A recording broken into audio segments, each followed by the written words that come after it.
ಈ ವಾಣಿಶ್ರೀ ಅವರನ್ನ ಇಂಟ್ರೊಡ್ಯೂಸ್ ಮಾಡಿದ್ದ ನಮ್ಮ ಚಿಕ್ಕಪ್ಪ ಅವರೇ.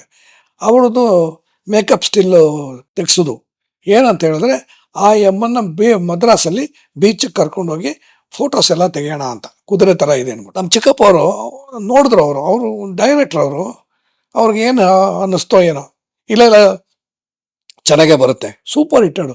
ಸಿಟ್ಟೆ ಹಾಕೋ ಸಿಡಿಕೆ ಹಾಕೋ ನನ್ನ ಜಾಣ, ಇಟ್ಟಾಯ್ತು ನಿನ್ನ ಮೇಲೆ ನನ್ನ ಪ್ರಾಣ, ಒಟ್ಟಿಗೆ ಇರುವ ಒಟ್ಟಾಗಿ ಮಾಡುವ, ಕಟ್ಟಾಣೆ ಕೊಟ್ಟನ್ನ ಕೈಗೊಳ್ಳೋ, ಸಿಟ್ಟೆ ಹಾಕೋ ಸಿಡಿಕೆ ಹಾಕೋ ನನ್ನ ಜಾಣ ಅಂತ.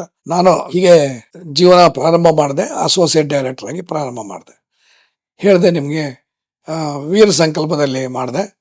ಆಮೇಲೆ ನಮ್ಮ ಚಿಕ್ಕಪ್ಪ ಅವರು ಪ್ರೊಡ್ಯೂಸ್ ಮಾಡ್ತಾರೆ. ವೀರ ಸಂಕಲ್ಪ ಆದಮೇಲೆ ಇನ್ನೊಂದು ಯಾವುದೋ ಒಂದು ಪಿಕ್ಚರ್ ಪ್ರೊಡ್ಯೂಸ್ ಮಾಡಿದ್ರು. ಅಷ್ಟರಲ್ಲಿ ನನಗೆ ಮದುವೆ ಫಿಕ್ಸ್ ಥರ ಆಯಿತು. ಆ ಮದುವೆ ಫಿಕ್ಸ್ ಥರ ಆದ ತಕ್ಷಣ ಮದುವೆನೂ ಆಯಿತು. ನಾನು ಚಿಕ್ಕಪ್ಪ ಅವ್ರ ಮನೇಲೇ ಇದ್ದೆ, ಹುಣಸೂರವ್ರ ಜೊತೆನೇ ಇದ್ದೆ. ಅವರು ಇನ್ನೊಂದು ಪಿಕ್ಚರ್ ಮಾಡಿದ್ರು. ಏನಂತ ಹೇಳಿದ್ರೆ, ಈ ವೀರ ಸಂಕಲ್ಪ ಮಾಡುವಾಗಲೇ ಕೆಲವು ಘಟನೆಗಳೆಲ್ಲ ನಡೀತು. ಏನಂತ ಹೇಳಿದ್ರೆ, ವೀರ ಸಂಕಲ್ಪದಲ್ಲಿ ಹೀರೋ ಎಲ್ಲ ಹೊಸಬ್ರನ್ನ ಹಾಕಿದ್ದಾರೆ. ಅಷ್ಟು ಜನ ಹೊಸಬ್ರನ್ನ ತಂದೆಯವರು, ಹೊಸ ಕೃಷ್ಣಮೂರ್ತಿಗಳು ಅಂದರೆ ಅಷ್ಟು ಜನ. ಅದರಲ್ಲಿ ವಾಣಿಶ್ರೀ ಕೂಡ ಹೊಸಬ್ಳು, ದ್ವಾರಕೇಶು, BM ವೆಂಕಟೇಶು, ಆಮೇಲೆ MP ಶಂಕರು, ಹೀಗೆ ಭಾಳ ಜನ. ಆಮೇಲೆ ಇದರಲ್ಲಿ ಇನ್ನೊಂದೇನು ಅಂತ ಹೇಳಿದ್ರೆ, ಈ ವಾಣಿಶ್ರೀ ಅವರನ್ನ ಇಂಟ್ರೊಡ್ಯೂಸ್ ಮಾಡಿದ್ದ ನಮ್ಮ ಚಿಕ್ಕಪ್ಪ ಅವರೇ. ಅವ್ರದ್ದು ಮೇಕಪ್ ಸ್ಟಿಲ್ಲು ತೆಗ್ಸೋದು ಏನಂತ ಹೇಳಿದ್ರೆ, ಆ ಎಮ್ಮನ್ನ ಮದ್ರಾಸಲ್ಲಿ ಬೀಚಿಗೆ ಕರ್ಕೊಂಡೋಗಿ ಫೋಟೋಸ್ ಎಲ್ಲ ತೆಗೆಯೋಣ ಅಂತ. ಒಬ್ಬ ಸದಾಶಿವರಾವ್ ಅಂತ ಇದ್ದರು, ಅವರು ವಯಸ್ಸಾದವರು. ಅವರ ನಮ್ಮ ಕಂಪನಿಲಿ ಇದ್ದವರು. ಅವ್ರನ್ನ ಕರ್ಕೊಂಡು ಹೋದ್ರು. ಮೊದಲು ನಾವು ವಾಣಿಶ್ರೀನ ನೋಡೋದಕ್ಕೆ ಹೋದಾಗ, ಅವಳು ಮನೆ ಮುಂದೆ ಒಂದು ಗುಡಿಸಲ್ ಥರ ಇತ್ತು ಮನೆ. ಅಲ್ಲಿ ಕೂತ್ಕೊಂಡಿದ್ದನ್ನು ಬಟ್ಟೆ ಒಗಿತಾ ಕೂತಿದ್ಲು. ಹಂಗೆ ಅಂದರೆ ನಂಬೆ ಬಿಟ್ಟರೆ ಬಿಡಿ, ಇದು ಬ್ಲೌಸು ಇರಲ್ಲ, ಬಟ್ಟೆಗಳು ಅಷ್ಟಾಗಿ ಇರ್ತಿರ್ಲಿಲ್ಲ ಆವಾಗ. ಅವಳಿಗೆ ಹೊಟ್ಟೆ ಒಗಿತಿದ್ಲು. ಆಗ ಅವ್ರ ತಾಯಿ ಬಂದರು, ತಾಯಿಗೆ ಹೇಳಿದ್ವು ಈ ಥರ ಅಂತ. ಸೊ ನೆಕ್ಸ್ಟ್ ಡೇ ಅವ್ರನ್ನ ಮತ್ತು ಮಹಾಬಲಿಪುರಂ ಕರ್ಕೊಂಡೋಗಿ ಫೋಟೋಸ್ ಎಲ್ಲ ತೆಗೆದ್ರೆ ಫೋಟೋಸ್ ಡೆವಲಪ್ ಆಗಿ ಫೋಟೋಸ್ ಬಂದರೆ, ನಮ್ಮ ಚಿಕ್ಕಪ್ಪ ಅವ್ರಿಗೆ ಕೆಲವು ತೆಲುಗು ಪ್ರೊಡ್ಯೂಸರ್ಸ್ ಎಲ್ಲ ಫ್ರೆಂಡ್ಸ್ ಇದ್ದರು. ಅವ್ರಿಗೆಲ್ಲ ತೋರಿಸಿದ್ರು, ನೋಡಿ ಇದು ಹೆಂಗಿದೆ, ಈ ಹುಡುಗಿನ ಹಾಕೋಣ ಅಂತ ಇದ್ದೇನೆ. ಒಂದು ಆಲ್ಮೋಸ್ಟ್ ಹೀರೋಯಿನ್ ರೋಲೇ, ಚೆನ್ನಾಗಿದೆ, 2 ಹಾಡು 3 ಹಾಡು ಎಲ್ಲ ಇದೆ ಅಂತ.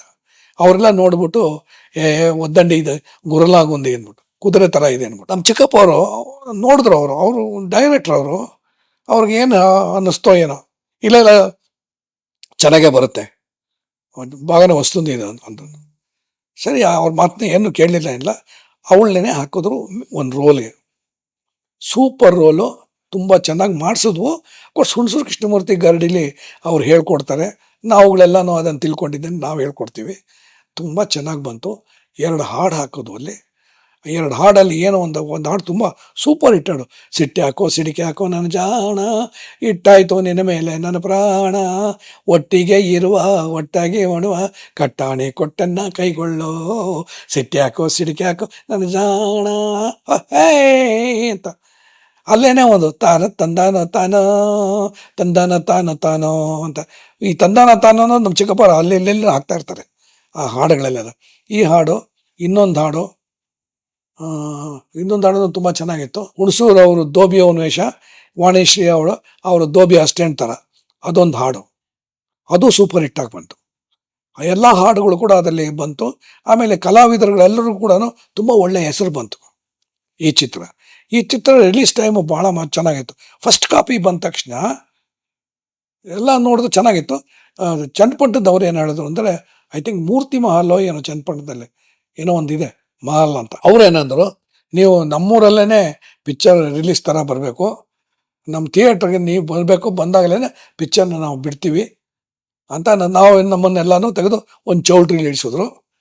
ಚೌಲ್ಟ್ರಿಯಿಂದ ಥಿಯೇಟ್ರಿಗೆ ನಮಗೆ ಬ್ಯಾಂಡು ಬಜಾರ್ ಇದು ಬಾಜು ಭಜಂತಿ ಬಳಸಿ ನಾದಸ್ವರದ ಮುಖಾಂತರ ಎಲ್ಲರನ್ನೂ ಕರ್ಕೊಂಡು ಹೋದರು. BM ವೆಂಕಟೇಶ, ಆಮೇಲೆ ರಾಜೇಶ್ಗೆ, ಅವತ್ತು ವಿದ್ಯಾಸಾಗರ್, ರಾಜೇಶು ಎಲ್ಲ ಹೊಸ ಕೊಡುಗೆಗಳು ಅವರೆಲ್ಲ. ಸೊ ಅವ್ರನ್ನೆಲ್ಲ ನಮ್ಮ ಪ್ರೊಸೆಷನ್ ಕರ್ಕೊಂಡೋಗಿ ಥಿಯೇಟ್ರಲ್ಲಿ ಪಿಕ್ಚರ್ ರಿಲೀಸ್ ಆಯಿತು. ಏನು ಚಪ್ಪಾಳೆ ಅಂದರೆ ಚಪ್ಪಾಳೆ. ಹುಣಸೂರವ್ರು ಮಾತಾಡಿರೋ ಡೈಲಾಗ್ಗೆ ಮೊದಲನೇ ರೀಲಲ್ಲಿ ನಮ್ಮನ್ನು ನಂಬಿ ಬಿಟ್ಟರೆ ಬಿಡಿ 16 ಸತಿನೋ 17 ಸತಿನೋ ಚಪ್ಪಾಳೆ ಬರುತ್ತೆ. ಕನ್ನಡ ಕನ್ನಡ ಕನ್ನಡ ಅನ್ನೋದು ಹಂಗೆ ತುಂಬಿದ್ದಾರೆ ಅದರಲ್ಲಿ. ನಾವು ಈ ಪಾತ್ರಕ್ಕೆ ಅವ್ನು ಮಾಡಬೇಡ ಅಂತ ಹೇಳಿದ್ದು ಹುಣಸೋನ್ನ. ಯಾಕೆ ಅಂತ ಹೇಳಿದ್ರೆ ಜನಕ್ಕೆ ಗೊತ್ತಿರೋ ಫೇಸಲ್ಲಿ ಬಂತು ಅಂದರೆ ಅವೆಲ್ಲ ಚೆನ್ನಾಗಿರುತ್ತೆ. ಯಾರಪ್ಪ ಯಾರು ಇಂಥ ಡೈಲಾಗ್ ಎಲ್ಲ ಯಾರೋ ಮಾತಾಡ್ತಾರೆ ಅಂದರು. ನೀವು ಹ್ಞೂ ಅಂತ ಹೇಳಿದ್ರೆ ಇದರ ರಾಜ್ಕುಮಾರ್ ಸರ್ ಇದ್ದಾರೆ, ಆಮೇಲೆ ಉದಯ್ ಕುಮಾರ್, ಅವತ್ತಿಂದ ಉದಯ್ ಕುಮಾರು ಅಷ್ಟೇ ಸಖತ್ತ ಮಾಡೋರು.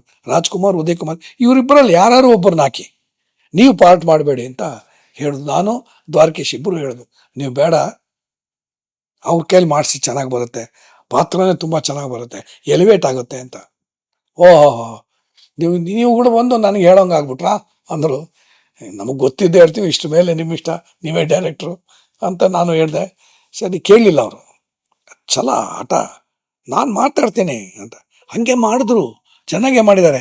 ಬಟ್ ಮಕ ಬೇಕಲ್ವಾ, ನಾವು ಹೇಳಿದ್ದು ಕರೆಕ್ಟು. ಇವತ್ತೇನಾರು ವೀರ ಸಂಕಲ್ಪ ಅಣ್ಣವ್ರು ಮಾಡಿಬಿಟ್ಟಿದ್ರೆ ಎಲ್ಲೋ ಇರೋದು ಸಿನಿಮಾ. ನಿಜವಾಗ್ಲೂ ಹೇಳ್ತೀನಿ, ತುಂಬ ಚೆನ್ನಾಗಿರೋದು. ಅಷ್ಟು ಡೈಲಾಗ್ಗಳು, ಅಷ್ಟು ಕನ್ನಡ. ಈಗ ಅಫ್ಕೋರ್ಸ್ ನಮ್ಮ ಚಿಕ್ಕಪ್ಪವ್ರು ತೊಗೊಂಡ್ರು, ಆದರೆ ರಾಜ್ಕುಮಾರು, ಉದಯ್ ಕುಮಾರ್ ಇದ್ದಿದ್ರೆ ಅವ್ರಿಗೆ ಬೀಳ್ತಾ ಇದ್ದು ಚಪ್ಪಾಳೆ, ಇದು ಗೆಟಪ್ಪು, ಆ ಸಿನಿಮಾನೇ ಬೇರೆ ಇರೋದು. ಎಲ್ಲೋ ಹೊಟ್ಟೋಗಿರೋದು ಸಿನಿಮಾ. ಸಿಲ್ವರ್ ಜೂಬ್ಲಿ 100 ಡೇಸ್ ಹೊಟ್ಟೋಗಿರೋದು ಅದು. ಬಟ್ ಚಿತ್ಮ ಹೋಯ್ತು, ಸಕ್ಸಸ್ ಆಯಿತು, ಕಾಸು ಅಂಥದ್ದೇನು ಬರಲಿಲ್ಲ. ಕಾಸು ಬಂತು ಅಷ್ಟಿಲ್ಲ. ಸೊ ಆ ಥರ ಈ ಸಿನಿಮಾ ಅದ್ಧೂರಿಯಾಗಿ ನಡೀತು ವೀರ ಸಂಕಲ್ಪ. ಇದಾದ ಮೇಲೆ ಈ ಪಾರ್ಟ್ನರ್ಶಿಪ್ಪಲ್ಲಿ ಏನೋ ಕ್ಲಾಶ್ ಆಯಿತು. ಹುಣಸೂರವ್ರಿಗೆ, ಪುಟ್ಟಸ್ವಾಮಿನವ್ರಿಗೆ, ನಮ್ಮ ಚಿಕ್ಕಪ್ಪವ್ರು ಬೇರೆ ಬಂದರು. ಕೈಯಲ್ಲಿ ಅಷ್ಟು ಕ್ಯಾಪಿಟಲ್ ಇಲ್ಲ. ಸೊ ಕ್ಯಾಪಿಟಲ್ ಇಲ್ಲದೆ ಇದ್ದರಿಂದ ಹೊಸಬರು ಹಾಕ್ಕೊಂಡ್ರು. ನಮ್ಮ ಚಿಕ್ಕ ಪುನಃ ಇನ್ನೊಂದು ತಪ್ಪು ಅವರೇ ಮಾಡಿದ್ರು. ಅಲ್ಲಿ ದೊಡ್ಡಣ್ಣನ ಪಾರ್ಟ್ ಇದೆ, ದೊಡ್ಡಣ್ಣನ ಪಾರ್ಟ್ ಅವರೇ ಮಾಡಿದ್ರು. ಎರಡನೇದು ಲೋಕೇಶ್ ಮಾಡಿದ್ರು, ಗಿರಿಜಾ ಲೋಕೇಶ್ ಆಮೇಲೆ ದ್ವಾರಕೀಶು. ಹೀಗೆ 3-4 ಜನ ಅಣ್ಣ ತಮ್ಮಂದ್ರ ಕತೆ. ಹೆಂಗಸರು ಸಂಸಾರ ಅನ್ಬೇಕಾದ್ರೆ ಹೊಡಿತಾರೆ, ಅದು ಪಾಲಿಸಿ. ಅದರಲ್ಲಿ ನಮ್ಮ ಚಿಕ್ಕಪ್ಪ ಅವ್ರ ದೊಡ್ಡಣ್ಣ ಮನೆ ಬಿಟ್ಟು ಹೋಗೋದು, ಅದು ಇದು ಕತೆ ಎಲ್ಲ ಇತ್ತು. ಖರ್ಚು ಮಾಡೋಕ್ಕೆ ಕಾಸಿಲ್ಲ, ರಿಚಾಗಿ ತೆಗಿಯೋಕ್ಕೆ ಬಡ್ಜೆಟ್ ಇಲ್ಲ. ಹಂಗೂ ಹಿಂಗೂ ಮಾಡಿ ಏನಾಗೋಯ್ತು ಅಂದರೆ ಕರೆಕ್ಟಾಗಿ ಹೇಳಿದ್ರೆ ಅದು ತಗಡು ಪಿಕ್ಚರ್ ಆಗೋಯ್ತು. ರೆಕಾರ್ಡಿಂಗ್ ಇಲ್ಲ, ರೆಕಾರ್ಡಿಂಗ್ ಮಾಡೋಕ್ಕೆ ದುಡ್ಡಿಲ್ಲ. ಪ್ರೊಡ್ಯೂಸರು ದುಡ್ಡಿಲ್ಲದೆ ಇದ್ದರೆ ಹೆಂಗೆ ಆಗುತ್ತೆ ಅನ್ನೋಕ್ಕೆ. ಏನು ಮಾಡೋದು ರೆಕಾರ್ಡಿಂಗ್ಗೆ ಅಂದರು. ನನಗೆ ನಮ್ಮದು ಹಳೆ ಟ್ರ್ಯಾಕ್ ಇದೆಯಲ್ಲೋ ಪಿಕ್ಚರ್ದು, ಅದು ಹಾಕ್ಬಿಡು ಅಂದರು. ಯಾವ ಪಿಕ್ಚರ್? ರತ್ನಮಂಜರಿ, ವೀರ ಸಂಕಲ್ಪ. ಅದು ಹಿಂಗೆ ಹಾಕೋಕ್ಕಾಗತ್ತೆ? ಅವು ಎರಡೂ ಇದು ಫೋಕ್ಲೋರ್ಗಳು, ಜಾನಪದ ಚಿತ್ರಗಳು. ಅದರ ಮ್ಯೂಸಿಕ್ ಶೈಲಿನೇ ಬೇರೆ. ಅಯ್ಯೋ ರಾಮ, ಕಷ್ಟಪಟ್ಟು ಹುಡುಕಿ ಮಾಡಿ ಹಂಗೂ ಹಿಂಗೂ ಮಾಡಿ ಹಾಕಿದ್ರೆ ಏನೋ ಚೆನ್ನಾಗಿಲ್ಲ. ಅದು ಪಿಕ್ಚರ್ ರಿಲೀಸ್ ಆಯಿತು, ಓಡಲಿಲ್ಲ. ಸೊ ಆ ಪೀರಿಯಡಲ್ಲಿ ನಾನು ಅಲ್ಲಿ ಕೆಲಸ ಮಾಡ್ದೆ. ಇವಾಗ ಖಂಡಿತ ಲಾಸ್. ಖರ್ಚು ಮಾಡಿದ್ದೆ ಕಮ್ಮಿ, ಅದು ಬರಲಿಲ್ಲ. ಸೊ ಏನು ಈ ಪಿಕ್ಚರ್ ಲೆಕ್ಕ ಹಾಕಿದ್ರೆ 1.5 ಲಕ್ಷ 2 ಲಕ್ಷನೂ ಆಗಿರೋ ಮಟ್ಕಣೆ ಅಷ್ಟೇ ಖರ್ಚು. ಅದೇ ಬರಲಿಲ್ಲ, ಏನೂ ಇಲ್ಲ. ಅದಕ್ಕೆಲ್ಲ ಅವಾಗಿನ ದಿವಸ ಏನು ಅಂದರೆ ಒಬ್ಬ ಡಿಸ್ಟ್ರಿಬ್ಯೂಟರ್ ತೊಗೊಂಡು ಅವ್ರು ರಿಲೀಸ್ ಮಾಡೋರು. ನಮಗೆ ನಮ್ಮ ಚಿಕ್ಕಪ್ಪ ಅವ್ರಿಗೆ ಬಹಳ ಬೇಕಾದವ್ರು ಯಾರು ಅಂದರೆ ವಿಜಯ ಪಿಕ್ಚರ್ ಸರ್ಕ್ಯೂಟ್. ವಿಜಯ ಪಿಕ್ಚರ್ ಸರ್ಕ್ಯೂಟ್ ಯಾರ್ದು ಅಂತ ಹೇಳಿದ್ರೆ ನಾಗಿರೆಡ್ಡಿ ಅವ್ರ ಪಾರ್ಟ್ನರ್ಶಿಪ್ಪು. ಅವತ್ತು ದಿವಸ ನಾಗಿರೆಡ್ಡಿ ಅವ್ರದ್ದು ವಿಜಯ ವಾಹಿನಿ ಸ್ಟುಡಿಯೋಸು 13 ಫ್ಲೋರ್ ಇತ್ತು, 13 ಫ್ಲೋರು. ಸೊ ಅವರು ನಾಗಿರೆಡ್ಡಿ ಅನ್ನೋರು ಇಲ್ಲಿ ವಿಜಯ ಪಿಕ್ಚರ್ ಸರ್ಕ್ಯೂಟ್ ಬೆಂಗಳೂರಲ್ಲಿ ಆಫೀಸ್ಗೆ ಅವರು ಕೂಡ ಮೇನ್ ಪಾರ್ಟ್ನರು. ಸೊ ದುಡ್ಡು ಪಡ್ಡು ಎಲ್ಲ ಟೈಮ್ಗೆ ಇನ್ಸ್ಟಾಲ್ಮೆಂಟ್ ಎಲ್ಲ ಕೊಡೋರು. ಬಟ್ ಇದಾಗಲಿಲ್ಲ, ರಿಟರ್ನ್ಸ್ ಇಲ್ಲ. ಸೊ ಪಿಕ್ಚರ್ ಆಯಿತು. ಆಮೇಲೆ ನಾನು ಬೇರೆ ಬಂದ್ಬಿಟ್ಟೆ. ಅಲ್ಲಿವರೆಗೂ ಇದ್ದೆ, ಅಡ್ಡದಾರಿವರೆಗೂ ಇದ್ದೆ. ಆಮೇಲೆ ನಮ್ಮ ದ್ವಾರಕೀಶ್ ಪಿಕ್ಚರ್ಗೆ ಅವನು ಕರೆದ. ಸೊ ಅದು ಮೇಯರ್ ಮುತ್ತಣ್ಣ ಅಂತ ಆ ಪಿಕ್ಚರು. ಸೊ ಮೇಯರ್ ಮುತ್ತಣ್ಣ ಬಿಟ್ಟು ಬರುವಾಗ